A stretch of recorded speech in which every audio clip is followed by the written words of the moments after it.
Alors, je suis bibliothécaire et je suis responsable d'une équipe de 14 personnes, 14 autres bibliothécaires qui sont chargés d'acheter, de s'occuper de tous les livres adultes à la bibliothèque Mériadec en littérature, mais pas seulement la littérature, ce qu'on appelle documentaire, donc histoire, géographie, cuisine, philosophie. Et on occupe presque la totalité du plateau du 3e étage de la bibliothèque. L'équipe de littérature et documentaire adulte aussi est chargée pour toute la région aquitaine de répondre aux questions Eurécois. C'est un système de questions-réponses qui est totalement libre, où chacun peut se poser ses questions pour faire un exposé, pour trouver un document en particulier, un style de livre, de film, de CD. Et après, les bibliothécaires font des réponses adaptées.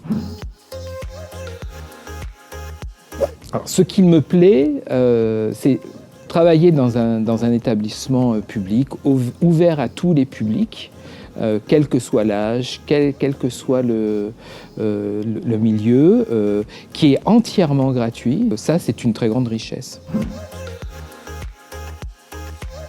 Un talent qu'on me prête, c'est savoir mentir. Je ne devrais pas le dire, mais en fait, la plupart des gens pensent que les bibliothécaires lisent tout. Lisent tout, regardent tout, écoutent tout, ce qui est impossible matériellement.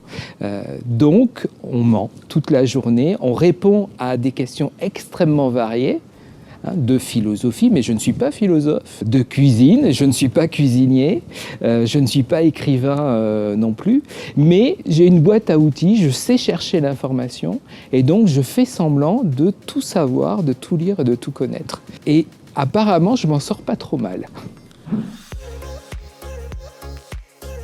Alors, ce dont on peut être fier, c'est tout d'abord que toutes les équipes ont été sur le pont pendant le confinement. La bibliothèque est restée ouverte quasiment tout le temps, sauf le premier confinement.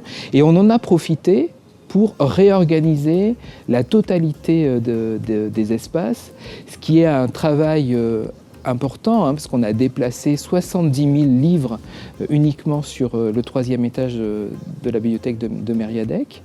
Il a fallu repenser la totalité des collections, des places assises, comment on accueille le public, que ce soit plus chaleureux, qu'il y ait des assises différentes, dont le fauteuil dans lequel je suis assis.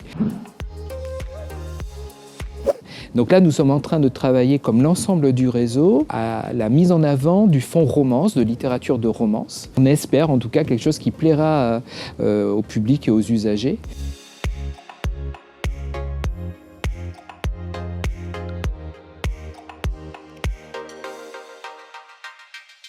Et je crois qu'on a peut-être besoin d'un peu de romance dans notre vie.